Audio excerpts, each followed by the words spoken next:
Keraland présente Karo Coco Park, votre parc de loisirs et de détente. Jardin créole, toboggan géant, activités aquatiques et terrestres vous apporteront à la fois sensations, adrénaline et décontraction. Régalez-vous dans son restaurant, le Coco Blue, ou dans l'un de ses snacks. Partagez des émotions fortes dans la zone de jeu Coco Game, où Escape Game, réalité virtuelle et maison de la peur vous offre un 3 en 1. Fêtez vos meilleurs événements avec Karo Coco Recept dans nos espaces privés lounge. Séjournez chez Karo Coco Lodge, des hébergements de charme, proches de la plage ou du spa. Karo Keraland, le cœur de tous vos loisirs. Guadeloupe, actualité. Intervention suite aux faits qui sont survenus à Goyave hier matin 9 janvier, faits qui malheureusement ont amené au décès d'une personne âgée de 39 ans. Toutes les informations que nous allons pouvoir vous délivrer aujourd'hui, nous avons quand même pris soin d'adresser ces informations au préalable à des représentants de la famille, des milans, et aussi à eux qu'on va penser aujourd'hui, parce que quelle que soit l'issue des procédures pénales qui ont été ouvertes suite à ce décès et suite à ces faits, bien évidemment, la souffrance de la famille, nous la prenons en compte particulièrement. Le procureur de Basse-Terre a donc hier été avisé, hier matin, de faits qui venaient de survenir. Ces faits, on va vous énoncer assez rapidement la chronologie de ces faits pour que vous puissiez les comprendre. Je vais vous donner des informations. Certaines d'entre elles, vous les aviez déjà. J'avais déjà pris soin hier de vous donner certaines d'entre elles pour confirmer ou infirmer certaines choses qui avaient pu sortir. Donc le 9 janvier 2024 à 7h10, la brigade de Capesterre-Belle-Eau est engagée sur des violences avec armes commis donc au domicile d'une famille à Goyave.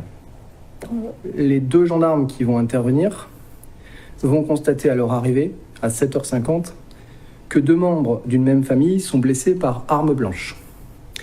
Les blessures pour la première des victimes sont des blessures superficielles au niveau du cou et de la main, et la deuxième victime est, elle, blessée au niveau du pouce. Ces blessures sont compatibles avec l'usage d'une arme blanche.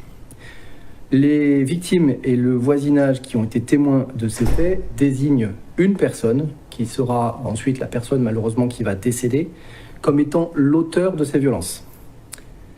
La mère de cette personne, qui est une voisine de la famille qui a signalé des faits de violence, va indiquer aux gendarmes sur place que son fils souffre de troubles qui pourraient être des troubles de schizophrénie et que ce dernier est en rupture de traitement. Le matin des faits, la personne qui va malheureusement décéder aurait pu dire à une de ses voisines qu'il allait tuer la famille premièrement agressée. Ces propos ne pouvaient, pour la maman, porter inquiétude puisqu'elle avait l'habitude de connaître chez son fils quelques crises. La personne qui est donc décédée, on sait que derrière, elle s'est rendue armée de 2 coutelas au domicile de la famille victime où se trouvait une personne âgée de 90 ans. On sait aussi que donc à ce moment-là, pour protéger leur père, 2 des fils de cette personne âgée vont essayer de s'interposer et c'est à ce moment-là qu'ils vont être blessés. On a ensuite, après ce premier fait, les gendarmes qui vont rechercher la personne qui va décéder. Ils ne le trouvent pas chez sa mère.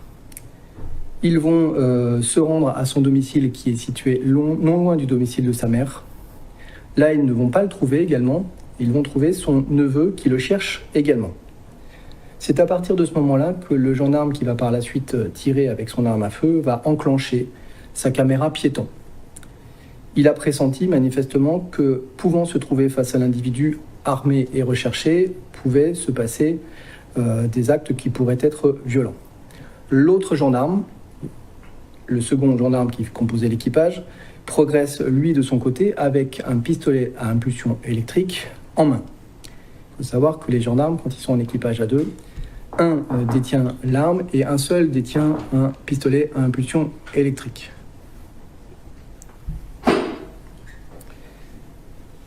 Donc très rapidement, lorsque les gendarmes recherchaient l'individu, ils l'apercevaient coutelas en main. Le premier gendarme faisait face à ce dernier, sortait son arme, il se trouvait alors à distance, et on le sait maintenant, et je vous expliquerai pourquoi, Il lui a sommé de déposer à plusieurs reprises cette dernière. Le défunt va ensuite fuir dans la végétation. Le premier gendarme va d'abord le poursuivre, puis va stopper sa course. Le défunt va aller de l'autre côté du terrain, là où se trouvait le second gendarme. Le second gendarme va également demander au défunt de poser son arme à plusieurs reprises. La personne décédée va ensuite, se trouvant bloquée de ce côté du terrain, revenir vers le premier gendarme. Et à ce moment-là, et c'est ce que permet de dire la caméra piéton, cette personne sort brutalement des fourrés, coutelas levé, et court vers le premier gendarme en le menaçant directement pour son intégrité physique. Le gendarme avait donc crié de se mettre au sol et poser son arme. Il recule. L'individu va courir dans sa direction. Le gendarme va lui dire toujours de s'arrêter. Le gendarme va chuter en arrière et va alors tirer à plusieurs reprises en sa direction. Lorsque cette personne venait au contact, prêt à le frapper de son arme blanche. On a, pour confirmer ce récit, on a deux éléments très importants. On a le témoignage d'une voisine qui a été témoin de la scène et qui a donc pu indiquer qu'elle a vu le défunt. Elle a pensé que le défunt allait couper la tête du gendarme. On sait ensuite que le défunt, lorsqu'il aura été touché par plusieurs impacts, va s'écrouler au pied du gendarme, qui donc était à ce moment-là au sol, tombé. Le gendarme, en se relevant, va lui, à ce moment-là, dire à son camarade que le défunt lui a sauté dessus et qu'il n'a pas pu faire autrement que de tirer. On a donc ce témoin, on a l'audition du deuxième gendarme qui confirme cet élément, et on a surtout l'intérêt de la caméra piéton qui était portée par le gendarme qui a tiré. Cette caméra piéton, elle a été exploitée dès hier dans la soirée, et en ce qui me concerne, le procureur de Basse-Terre, mais également Madame la procureure de Pointe-à-Pitre, nous avons vu cette vidéo à plusieurs reprises, et nous avons pu voir donc les éléments que je vais décrire.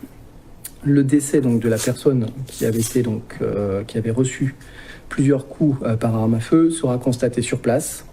Le pistolet de dotation du gendarme va être saisi dans le cadre de l'enquête que j'ai fait diligenter. Je vais en expliquer le cadre derrière. On sait avec certitude aujourd'hui que le gendarme a pu tirer à 8 reprises. Et on sait aussi avec certitude que la personne décédée a pu être atteinte au moins à 5 reprises. Il y a encore des vérifications à faire, peut-être sur 1 ou 2 impacts supplémentaires. Ce qui est important, c'est effectivement cette caméra piéton qui va nous faire dire, et on a une photo qu'on avait pu extraire de cette vidéo, où on voit à proximité immédiate la personne décédée brandir au-dessus de sa tête un coutelas, une arme blanche. Coutelas qui, si le coup avait été porté, bien évidemment, aurait pu porter une atteinte grave à l'intégrité physique, voire même à la vie de ce gendarme. Le témoin, la voisine, est une personne qui vit dans le quartier et qui a pu faire une description de la scène qui est pleinement conforme aux déclarations des 2 gendarmes, mais également aux éléments que nous avons pu récupérer à l'occasion de l'extraction de la vidéo. Bien évidemment, lorsque je me suis déplacé sur place, j'ai essayé aussi de comprendre ce qui s'était passé. Il y avait également sur place un médecin légiste. Ce que je peux vous dire, c'est que les tirs sont confirmés comme des tirs ayant été faits de face. La personne qui est décédée a été touchée au niveau du devant du corps, à plusieurs endroits du corps, bien évidemment. Voilà à peu près pour l'instant ce que je peux vous dire sur la chronologie. Sur le cadre juridique, je vous l'ai déjà annoncé hier, il y a 2 enquêtes distinctes qui ont été ouvertes par mon parquet. La première enquête, et en chronologie, concerne les faits d'abord de violences avec armes qui ont occasionné 2 victimes, qui ont été pris en compte par les pompiers. C'est des victimes aujourd'hui, une d'entre elles devra être opérée, parce que celle qui est blessée au niveau du pouce et du poignet va certainement devoir subir une opération. L'autre personne a certes des blessures superficielles, mais a été blessée au niveau du cou. Ces 2 personnes, donc, elles pourraient être, si les éléments de l'enquête le confirment, être considérées comme victimes de violences avec armes. Il y a également le gendarme qui a tiré par rapport à la description que je viens de vous faire. Nous avons ouvert une même enquête sur le chef d'infraction, qui est un chef d'infraction criminel, de tentative d'homicide sur personne dépositaire de l'autorité publique. Cette enquête, elle est confiée à 2 services, c'est une co-saisine. La brigade des recherches de Saint-Claude et la section de recherche de la gendarmerie de Pointe-à-Pitre. Ça, c'est la première enquête. Et bien évidemment, les investigations ont déjà été pour le moins assez poussées. Il y a eu beaucoup d'auditions qui ont été menées. Hier, les services de gendarmerie ont été mobilisés sur cette enquête pour essayer de découvrir exactement ce qui a pu se passer et avoir un récit et des certitudes sur les actes qui ont pu être commis au cours de cette matinée à Goyave. La deuxième enquête, elle concerne l'usage de l'arme à feu par le gendarme intervenu. Malheureusement, cet usage d'arme à feu a entraîné le décès d'une personne, et c'est aujourd'hui quelque chose dont il nous faut, en tant que procureur de la République, pouvoir apporter des réponses sur pourquoi ce décès est survenu aux familles, aux proches de cette personne. Nous serons totalement transparents là-dessus, et c'est aussi pour ça qu'une enquête a été confiée cette fois-ci à la section de recherche de Pointe-à-Pitre, mais également à l'inspection générale de la gendarmerie nationale, qui est une entité qui se trouve en Hexagone, pour que ces 2 services d'enquête spécialisés, c'est le plus haut spectre des services d'enquête pour les judiciaires, ces services d'enquête puissent éventuellement aller très rapidement rechercher, confirmer les faits posés et voir par rapport à ces tirs s'il y a ou non une infraction à retenir. L'enquête, cette fois-ci toujours ouverte en flagrance, elle est ouverte du chef de violence par personne dépositaire de l'autorité publique ayant entraîné la mort sans intention de la donner. Cette enquête, ces 2 enquêtes qui ont été ouvertes dès hier en flagrance ont fait l'objet, et en plein accord avec le procureur de Pointe-à-Pitre, d'un saisissement très rapidement, en soirée. Nous avons échangé et Madame la procureure de Pointe-à-Pitre et moi-même, nous étions d'accord pour dire que les 2 enquêtes présentant un aspect criminel, elles étaient forcément liées et nous devions effectivement pouvoir traiter ces 2 enquêtes ensemble par un même parquet. Le pôle criminel est de la compétence du parquet de Pointe-à-Pitre, donc il était logique que mon parquet se dessaisisse dans les meilleurs délais pour permettre ensuite la poursuite des investigations et surtout pour donner une orientation de procédure à ces 2 enquêtes ouvertes. Madame la procureure de Pointe-à-Pitre va vous expliquer ensuite quel a été son choix, quelle va être la suite pour ces 2 procédures, puisqu'elle a aussi pris connaissance de tous les éléments, les services d'enquête lui ont rendu compte. Et bien évidemment, je le répète, l'objectif des 2 parquets, c'est de pouvoir apporter des réponses, notamment à la famille du défunt, mais également la société guadeloupéenne, qui peut aussi, par rapport à ces faits, s'interroger. Donc si le procureur de Basse-Terre a été saisi au départ, puisque Goyave est sur sa compétence, donc désormais, et nous avons fait ça en parfaite coordination, donc désormais ce sera le parquet de Pointe-à-Pitre qui va continuer à suivre cette enquête dans le cadre de la compétence pôle criminel. Donc l'autopsie a été réalisée ce matin. On vient d'avoir là un premier retour, mais qui doit être encore affiné. Et comme je l'ai dit au conseil de la famille de la personne décédée, ce sera à eux dont je parlerai en premier des conclusions de ce rapport d'autopsie. Donc vous avez déjà de toute façon quelques éléments qui ont pu vous être donnés et qui ressortent de la levée de corps, qui sont donc ces impacts de balles de face, qui sont quand même la cause a priori du décès. Donc les victimes seront tenues informées par l'intermédiaire de leur conseil, évidemment, puisque ce genre de fait est assez rare. L'usage des armes par un gendarme dans le cadre d'une intervention, c'est vraiment particulièrement rare, et donc c'est aussi pour ça qu'on a tenu à faire cette conférence de presse.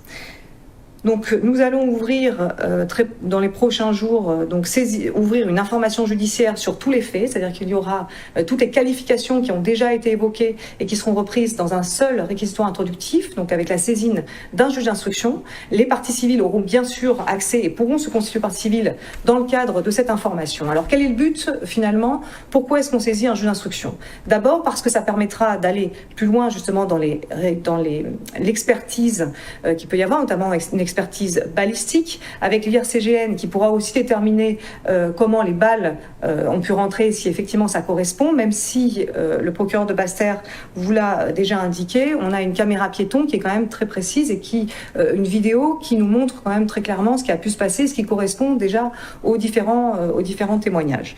Donc cette instruction permettra de faire toute la lumière sur cette scène, sur ces différentes scènes de violence qui se sont donc déroulées à peu près simultanément, enfin à peu près au même moment, donc nous vous tiendrons informés bien sûr de l'évolution en accord avec le juge d'instruction. Une précision importante, et j'ai omis de vous le dire, le gendarme qui a tiré avait été placé en garde à vue hier. Garde à vue qui fait suite immédiatement à l'usage de l'arme à feu. Garde à vue donc gérée par la section de recherche, mais dans le cadre de la co-saisine section de recherche, inspection générale de la gendarmerie nationale. Les explications du gendarme ont été entendues. Il a livré sa version des faits, qui sera confrontée aux éléments de l'enquête et de l'information judiciaire à venir. La garde à vue a été levée hier soir, en soirée, par mes soins. Après avoir, on a longuement discuté, c'est vrai que c'était après avoir notamment eu les premiers résultats des témoignages, enfin les premiers éléments, on a tenu d'abord à avoir une première image finalement de la situation entre les témoignages et la caméra piéton, et donc ce qui a conduit effectivement le procureur de Basse-Terre à lever la garde à vue à l'issue après avoir reçu ces éléments-là. Voilà, je ne sais pas si vous avez peut-être on peut prendre quelques questions. J'arrive en cours, mais j'ai eu le temps d'entendre tous les faits énoncés. Une question, est-ce que la caméra justement qui sert de témoin, les vidéos de ces images seront publiées, est-ce que le grand public pourra le voir ou bien ça reste une pièce à conviction? Ça reste pour moi une pièce de l'enquête. Et c'est quand même assez violent. C'est-à-dire qu'on voit quand même un homme qui s'avance avec un coutelas et un autre qui tire pour se défendre. Enfin, pour se défendre, en tout cas, qui tire en riposte, enfin en réaction. Donc il y a quand même une violence de la scène qui n'est pas, je pense, qui n'a pas à être montrée justement au grand public. Mais en revanche, et j'en ai parlé avec l'avocate tout à l'heure, j'envisageais justement de la présenter à l'avocate, au conseil des victimes, afin qu'elle puisse avoir une image. Peut-être pas directement aux victimes, parce que je pense que ce n'est pas bon qu'elles voient aussi la violence de cette scène-là, mais je crois qu'en tout cas, on n'a absolument rien à cacher, notamment cette caméra piéton, mais qui, vous voyez, est positionnée ici, sur le policier. Donc, il y a quand même une vision qui est de grande proximité, qui est d'une grande violence, et je ne pense pas que pour le grand public, ça soit nécessaire de voir ces images-là, mais en revanche, ça fera bien sûr partie de la procédure, mais c'est aussi couvert par le secret de l'enquête et de l'instruction. Je reviens aussi sur cette caméra piéton. Est-ce que c'est la fois la vidéo, on a compris, mais il y a aussi le son avec? C'est une caméra. Oui, oui, il y a le son. Il y a le son, donc effectivement, on entend. On entend les sommations du gendarme, parce que les deux gendarmes font des sommations à plusieurs reprises, et l'individu conserve son arme sur lui. Et quand il y a quand l'individu revient vers le premier gendarme, il y a donc le premier gendarme fait plusieurs sommations, on est bien d'accord, et recule à ce moment-là à 2 reprises. Ouais. C'est ce que vous avez dit. Il recule, on a une photo de drone, on sait qu'il recule, qu'il va chuter dans les fourrés. Le gendarme explique qu'il a tenté de laisser un échappatoire à la personne. L'échappatoire n'aurait pas été pris par la personne. Qui est un chemin en fait qui lui permettait de retourner chez lui. Mais on voit bien finalement sur la caméra piéton combien il va s'approcher en courant du gendarme, en levant progressivement justement le coutelas, et c'est là où le gendarme va se retrouver acculé finalement dans les branchages. Dans le début de vos explications, vous avez indiqué que l'individu au départ avait 2 armes à la main, notamment quand il s'est pris à ses voisins ou au fils de ses voisins. Là, quand il va vers le gendarme, il a quoi? Il a une arme encore ou il a 2 armes? La vidéo permet avec certitude de dire qu'il a une arme. Après, sur la présence d'une deuxième arme, elle n'a d'abord pas été retrouvée sur le lieu des faits et n'est pas vue sur la vidéo. On a peut-être là quelque chose qui a changé entre le temps où il se trouvait chez les voisins et le temps où la scène se passe avec les gendarmes. D'accord. Est-ce que sur les images de la vidéo que vous avez vues, les deux, est-ce que vous arrivez à estimer la distance qu'il y a entre le gendarme qui va donc chuter en arrière et le forcené, quand je dis le forcené ou l'individu, on va rester sur la terminologie individu, l'individu qui vient vers lui? Alors, c'est une très grande proximité, mais après, cette vidéo, nous, on l'a vue un peu brute. Vous voyez, ça s'est passé hier, on l'a vue, elle n'est pas encore complètement analysée. Elle va être analysée, évidemment, par l'IRCGN et par toute la gendarmerie, décryptée, et donc on aura plus d'éléments. Là, nous, on voit finalement sans filtre, vous voyez ce que je veux dire. Donc oui, il y aura encore des analyses. Et d'ailleurs, même les experts en balistique pourront aussi peut-être dire...